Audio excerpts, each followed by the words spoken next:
ద్వారంపూడి చంద్రశేఖర్ రెడ్డికి ఉచ్చు బిగుస్తుందా అంటే అవుననే సమాధానం వినిపిస్తోంది. ఇప్పటికీ ఆయనపై రేషన్ బియ్యం అక్రమ రవాణా ఆరోపణలు ఉన్న నేపథ్యంలో మరి నిన్నటికి నిన్న ఆయన కాకినాడలో అక్రమంగా ఆయన అనుచరుడు కట్టిన బిల్డింగ్కి సపోర్ట్ చేస్తూ మరి పోలీసులపైనే రాళ్లు రువ్విన పరిస్థితి.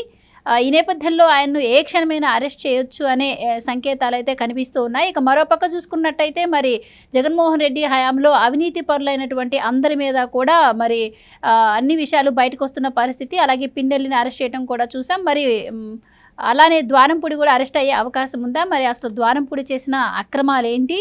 ఇవన్నీ కూడా తెలుసుకునే ప్రయత్నం చేద్దాం. మనతో ఉన్నారు senior political analyst KVV Prasad గారు. నమస్కారం సార్. నమస్తే అమ్మా. సార్, ప్రభుత్వం మారాక అప్పట్లో ఉన్న మంత్రులందరి అవినీతి కూడా బయటకు వస్తుంది. అంటే అప్పుడు మన గతంలో మనం చాలాసార్లు చెప్పుకున్నాం, ఈ మంత్రి ఈ అవినీతి చేస్తున్నాడు, ఈ మంత్రి, కానీ ఎప్పుడూ చర్యలు తీసుకున్న సందర్భం అయితే లేదు. సో ఇప్పటికీ పిన్నెల్లి అధికారంలో ఉన్నప్పుడు కోర్టుకి నాటకీయ పరిణామాల మధ్య తప్పించుకోవడం మనం చూసాం. సో ప్రభుత్వం మారాక ఆయనవన్నీ బయటకు వచ్చాయని అరెస్ట్ చేశారు. అలాగే ఇప్పుడు ద్వారంపూడి అంటే ప్రభుత్వం మారింది, నేను ఆ పదవిలో లేను అని కూడా ఆయనకి ఇంకా ఆయన మైండ్ స్వీకరించినట్లేదు. అందుకే మరి నిన్న డైరెక్ట్గా అక్రమంగా కట్టిన బిల్డింగ్కి సపోర్ట్ చేస్తూ పోలీసులపైనే రాళ్ళు రువ్వారు. ఇంకా మరోపక్క చూసుకుంటే నాదెండ్ల మనోహర్ గారు ఈయన చేసిన అక్రమాలన్నీ తవ్వుతూ ఉన్నారు. సో ఏ క్షణమైనా ఆయన అరెస్ట్ చేస్తారు అని కూడా వార్తలు వస్తున్నాయి. మీరేం చెప్తారు? డెఫినెట్గా అరెస్ట్ చేయాలమ్మా. ఎందుకంటే అసలు ఈవెన్ మీరు అంతకుముందు గత వైసీపీ ప్రభుత్వం అధికారంలో ఉన్నప్పుడు కూడా ఇటు పవన్ కళ్యాణ్ గారి గురించి కానీ లేకపోతే బాబు గారి గురించి కానీ అతను మాట్లాడిన మాటలు, అది పక్కన ఒక వంగా గీత లాంటి ఒక మహిళా ఎంపీని పక్కన పెట్టుకుని అతను ఆ రోజున మాట్లాడిన మాటలు చాలా శోచనీయం. ఎంత నీచాతి నీచంగా తనకి కూడా ఒక తల్లి ఉంది, తను కూడా ఒక తల్లి గర్భం నుంచి వచ్చాననే విచక్షణ కూడా మర్చిపోయి పవన్ కళ్యాణ్ గారిని ఏ విధంగా దూషించాడో అందరూ చూశారు. సో అంటే ఇది కేవలం ఏంటంటే అధికారం మదం, రెండవది వచ్చి ఈ అక్రమ సంపాదనతో పందికక్కుల్లా బలిసిపోయి మా దగ్గర డబ్బులు ఉన్నాయి, సో మా దగ్గర కావాల్సినంత అనుచరగానం ఉంది, సో ఈ డబ్బులతో మేము ఏమైనా చేస్తాం, చట్టాలు మా చుట్టాలుగా మార్చేసుకోగలుగుతాం మేము, సో మమ్మల్ని ఎవరు ఏమీ చేయలేరు, సో మేము ఈ వ్యవస్థలన్నింటినీ మేనేజ్ చేస్తాం, ఎలాగో మా అధినాయకుడికి ఇది వెన్నతో పెట్టిన విద్య కాబట్టి, సో ఇన్ని సిబిఐ కేసులు ఈడీ కేసులు ఉండి కూడా సో 10 ఏళ్ళుగా మా నాయకుడే బెయిల్ మీద బయట ఉండగాలేంది, మేము ఏం మాట్లాడినా చెల్లుతుంది, ఏం చేసినా జరుగుబాటు అవుతుంది అని చెప్పి ఆ మదంతో మాట్లాడిన మాటలు ఆ యొక్క, ఎందుకంటే ఆల్రెడీ ఇప్పుడు శరీరంలో మీరు చూసుంటారు, ఇప్పుడు ఒక శరీరపరంగా మనం ఒక విపరీతంగా కొవ్వు పెరిగిపోయినప్పుడు ఒకటి ఎంతో వ్యాయామాలు లేకపోతే రోజు జాగింగ్ వాకింగ్ చేస్తే కన్నా కొవ్వు కరగదు.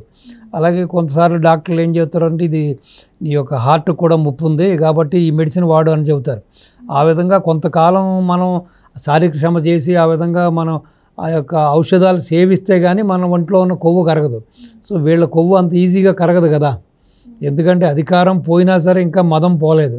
ఎందుకంటే అక్రమంగా సంపాదించిన డబ్బులతోటి ఎట్లతోటి మదం ఎక్కిపోతున్నారన్నమాట వీళ్ళు. సో ఆ విధంగా అతను అనుచరుడు ఏదో ఒక అక్రమ కట్టడం కడితే దాన్ని కూల్చడానికి వెళ్ళిన అధికారుల మీద పోలీసుల మీద ఏ విధంగా దౌర్జన్యం చేశాడు అతను, ఏ విధంగా మాట్లాడాడు, ఏ విధంగా వాళ్ళ అనుచరులు ఏ విధంగా రాళ్ళు రువ్వారు, అన్నీ చూస్తే ఇది ఒకటే కాదు. మీరు ఈ యొక్క రేషన్ బియ్యంలో కూడా ఆ రోజు ఉన్న కొడాలి నాని పౌర సరఫరాల శాఖ మంత్రి కాబట్టి అతన్ని చేతిలో పెట్టుకుని, రెండోది ఏంటంటే ఫుడ్ కార్పొరేషన్ దానికి కూడా వీళ్ళ తండ్రిని చైర్మన్గా చేసుకున్నారు. ప్లస్ ఈ యొక్క మిల్లర్స్ అసోసియేషన్ అందరికీనేమో వీళ్ళ బ్రదర్ని ప్రెసిడెంట్ చేశారు. సో మొత్తం వీళ్ళ గుత్తాధిపత్యంగా ఇటు మిల్లర్స్ని చేతిలో పెట్టుకుని, ఇటు పౌర సరఫరాల శాఖ సివిల్ సప్లైస్ మినిస్టర్ని చేతిలో పెట్టుకుని, ఇటు ఎఫ్సీఐకి సంబంధించిన అధికారులను చేతిలో పెట్టుకుని ఆడిందే ఆటగా పాడిందే పాటుగా వీళ్ళు చేసిన పని అంతా ఇంత పని కాదు. సన్న నూక పనికిమాలిన నూకను కూడా ఈ బియ్యంలో కలిపేసి గవర్నమెంట్కి సప్లై చేసి, మళ్ళీ గవర్నమెంట్కి సప్లై చేసిన దాన్ని మళ్ళీ బ్యాక్ డోర్లో దీన్ని స్మగుల్ చేసేసి ఇతర దేశాలకి వీళ్ళ యొక్క సొంత ఓడల ద్వారా ఇతర దేశాలకి మళ్ళించేశారు. సో ఆ విధంగా కొన్ని వేల కోట్లు సంపాదించారు వీళ్ళు.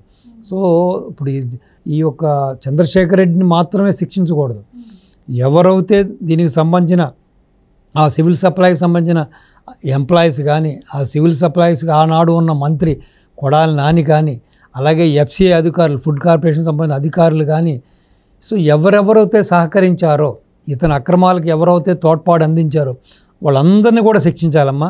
అందరినీ కూడా వాళ్ళ జాబ్స్ నుంచి టెర్మినేట్ చేసేయాలి. అందరి మీద ఎంక్వైరీ, జ్యుడిషియల్ ఎంక్వైరీ చేయాలి. వేసి వాళ్ళు ఒక్కసారి దోషులుగా తేలిన తర్వాత వీళ్ళందరినీ కూడా శ్రీకృష్ణ జన్మస్థానానికి పంపించాలి. పంపించడం మాత్రమే కాదు, వీళ్ళు అక్రమంగా ఏదైతే సంపాదించారో అక్రమంగా సంపాదించిన డబ్బులతో ఆ 2019 తర్వాత వీళ్ళు ఎక్కడెక్కడ పొలాలు కొన్నారు, స్థలాలు కొన్నారు, ఇళ్ళు కొన్నారు, ఆస్తులు కొన్నారు, వీళ్ళ బ్యాంకుల్లో ఆఖరిలో ఉన్న డబ్బులు, దశకం అంతా కూడా గవర్నమెంట్ రికవరీ చేసుకోవాలమ్మా. రికవరీ చేసుకుని ఇప్పుడు రాష్ట్రం ఉన్న పరిస్థితికి వీళ్ళు చేసిన పనే కదా. మొత్తం అన్ని వ్యవస్థలని కూకటి వేళ్లతో సహా కబలించేశారు. ప్రతి శాఖలోనూ అవినీతి. అవినీతి అంటే ఒక మాదిరి అవినీతి కాదు. ఇంతవరకు ప్రపంచంలో, దేశంలో ఏ ఒక్క రాజకీయ పార్టీ చేయలేనంత అవినీతి చేశారు. అంటే పీక్స్ అనమాట. సో మ్యాక్సిమం ఎంతవరకు చేయాలో అంతవరకు చేసేశారు. దానికి అవధులు లేవు, హద్దులు లేవు, ఏమీ లేదు. ఎందుకంటే అదేదో వాళ్ళ సొంత జాగీర్లాగా రాష్ట్రం అంటే మాకు 151 స్థానాలు వచ్చినాయి కాబట్టి మేము ఆడిందే ఆట పాడిందే పాట అనే రీతిలో వీళ్ళు చేసేసారు. కాబట్టి సో వీళ్ళందరి దగ్గర నుంచి రికవరీ చేయాలి. చేస్తే రేపొద్దున ఏదైతే బాబు గారు ఈ రోజున ప్రామిసెస్ చేశారో ఆ ప్రామిసెస్ ఫిల్ఫై చేయడానికి, మళ్ళీ రాష్ట్రాన్ని గాడిలో పెట్టడానికి కూడా కాస్త కోస్తో వేడి నీళ్ళకి చన్నీళ్ళకి సాయం అన్నట్టుగా ఈ డబ్బులు ఉపయోగపడతాయి. కాబట్టి వీళ్ళందరినీ కూడా కఠినంగా శిక్షించాలి. అదే కాకుండా మీరు చెబుతున్నారు ఇప్పుడు నెల్లూరు జిల్లాలో కూడా చూస్తే ఆ కాకాని గోవర్ధన్ రెడ్డి ఏదైతే హోమ్ మినిస్టర్ గారు ఏదో కామెంట్ చేశారని వాడు ఒంటికాల మీద లీక్స్ మాట్లాడుతున్నాడు హోమ్ మినిస్టర్ మీద. వాడు ఒక పెద్ద అవినీతి పరుడు. వాడు తన ఇలాకాలో, తన హయాంలో, తన ఏరియాలో మొత్తం అన్నీ కూడా ఈ యొక్క లేఅవుట్లు వేసి ఆ సంబంధిత అధికారులు సంతకాలు కూడా పోర్జరీ చేసి, ఈ సంతకాలు పోర్జరీ చేయడంలోనూ పోర్జరీ డాక్యుమెంట్లు పుట్టించడంలో ఈ కాకాని గోవర్ధన్ రెడ్డి మాస్టరు. సో వాడు పెద్ద పిహెచ్డీ చేశాడు ఆ విషయంలో. చూశారు కూడా. ఇప్పుడు సాధారణంగా దొంగలు ఇళ్లలో పడతాం చూసాము, ఎక్కడైనా ఆఫీసులో పడతాం, కోర్టుల్లో దొంగలు పడతాం చూసామా? అది కోర్టులో దొంగలు పడి పత్రాలు ఎత్తుకుపోవడం చూసామా? డాక్యుమెంట్స్ ఎత్తుకుపోవడం, ఎవిడెన్సెస్ ఎత్తుకుపోవడం చూడలే కదా. డ్రగ్స్ కేసులో కూడా ఇరుక్కున్నాడు. డ్రగ్స్ కేసులో ఇరుక్కున్నాడు. అంతకుముందేమో ఇల్లీగల్ లిక్కరు, అంతకుముందేమో దొంగచారాయి తీసుకొచ్చి వ్యాపారం చేస్తూ కూడా ఇరుక్కున్నాడు. సో ఆ లేఅవుట్లన్నీ వేసేసి అమాయకులందరినీ మోసం చేసి కొన్ని కోట్ల రూపాయలు సంపాదించారు. సో అట్లన్నిటి మీద కూడా ఎంక్వైరీ చేసి ఎవరైతే ఇప్పుడు అక్కడ వాళ్ళ దగ్గర ప్రాపర్టీస్ కొన్ని నష్టపోయారో అన్నీ కూడా వాళ్ళకి రికవరీ చేసి వీళ్ళందరి దగ్గర నుంచి ఈ డబ్బులన్నీ కూడా ముక్కులు పిండి వసూలు చేసి ఇవన్నీ కూడా ప్రజలకు ఎవరైతే నష్టపోయిన బాధ్యత ఉన్నారో వాళ్ళందరికీ కూడా న్యాయం చేయాలమ్మా. సో వీళ్ళందరూ కూడా ఏంటంటే గాది కింద పంది కొక్కుల్లాగా విపరీతమైన దోపిడీ చేసేసి దంచుకుని దాచుకుని దోచుకుని ఒక మదమెక్కిపోయి ఉన్నారు. అధికారం పోయింది, ప్రజలు ఇంత హీనాతిహీనంగా ఓడించారు. అయ్యో మనల్ని 151 స్థానాలు రాష్ట్రం ఇచ్చిన వాళ్ళు 11 స్థానాలకే మనల్ని పరిమితం చేశారనే ఇంగితం కూడా లేకుండా, సిగ్గు ఎగ్గు లేకుండా, ఓడిపోయిన దానికి కారణాలు ఎదుక్కోకుండా, చేసిన తప్పులకి ప్రాయశ్చిత్తం పడకుండా, అసలు చేసి ఏమేం తప్పులు చేశాము, ఎందుకు ఓడిపోయామనే ఒక ఆత్మవిమర్శ చేసుకోకుండా ఇంకా ఈవీఎంల మీద బ్లేమ్ చేస్తా, ఇంకా ఈ యొక్క నగ్గిన పాలకపక్ష నాయకుల్ని బ్లేమ్ చేస్తా, ఏదో అన్యాయం జరిగిపోయినట్టు, ఏదో వీళ్ళేదో సత్యవంతులైనట్టు, ప్రజలు ఏదో వీళ్ళని మోసం చేసినట్టు, వీళ్ళేదో ప్రజలను మోసం చేయలేనట్టుగాను, ప్రజలకి ఇంత మంచి చేస్తే మాకు మోసం చేస్తారనే రీతిలో మాట్లాడుతున్నారంటే కఠినాతి కఠినంగా వీళ్ళని కాదు, పిన్నెల్లి రామకృష్ణారెడ్డి అని కాదు, ఆర్కే రోజా కాదు, అంబటి రాంబాబు కాదు, పెద్దిరెడ్డి కొడుకు కాదు, ఇటు అవినాష్ రెడ్డి కానీ, ఇటు గుడివాడ అమర్నాథ్ కానీ, ఎవరైనా సరే ఎవరైతే ఈ స్కామ్స్లో ఇన్వాల్వ్ అయ్యారో, ఎవరైతే ఈ విధంగా భూ కబ్జాలు చేశారో, ల్యాండ్ మాఫియా చేశారో, శాండ్ మాఫియా చేశారో,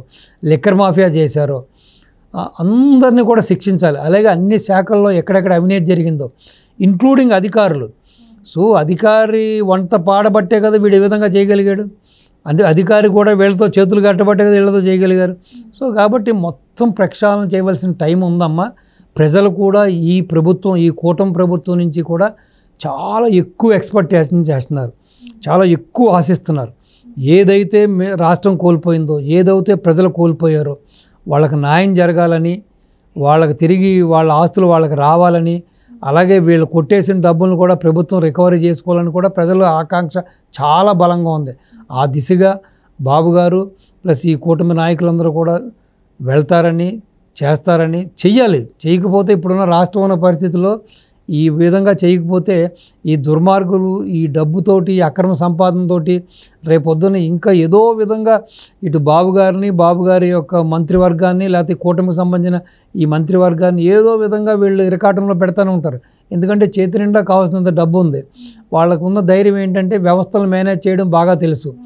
ఏ తప్పు చేసినా మేము బయటపడిపోతాం, మాకు కోర్టులు మేనేజ్ చేయడం తెలుసు, జడ్జిలు మేనేజ్ చేయడం తెలుసు, న్యాయ వ్యవస్థను మేనేజ్ చేయడం తెలుసు. సో అనే ఒక ధీమాతో ఉన్నారు. సో ఆ ధీమా తొలగిపోవాలి. వాళ్ళకున్న ఏదైతే ఆక్సిజన్ లాంటి డబ్బు ఏదో పుష్కలంగా ఉందో ఆ డబ్బు రికవరీ చేస్తే ఆటోమేటిక్గా మన చెరువులోంచి చేపను తీసి గట్టు మీద వేస్తే కాసేపట్లో ఎలా విధంగా అవుతుంది నిర్జీవం అయిపోతుందో, వీళ్ళ దగ్గర ఉన్న ఆస్తులన్నీ కూడా రికవరీ చేసుకుంటే, వీళ్ళందరినీ కూడా గోచీలతో సహా రోడ్లో నిలబెడితే, సో డెఫినెట్గా వీళ్ళ యొక్క మదం దిగుతుంది, వీళ్ళ యొక్క కండకవరం తగ్గిపోద్ది. సో వీళ్ళు నార్మల్ స్థితికి వస్తారు, రియాలిటీకి వస్తారు, వాస్తవ పరిస్థితులకు వస్తారు. అది జరగాలని, ఆ విధంగా ఆ దిశగా ఈ కూటమి ప్రభుత్వం యాక్షన్ తీసుకోవాలని, వీళ్ళందరినీ కఠినాతికఠినంగా శిక్షించాలని మీ ద్వారా నేను ప్రస్తుత ప్రభుత్వాన్ని నేను కోరుతున్నా. Right sir, thank you. నమస్తే అమ్మా, థ్యాంక్ యూ అమ్మా.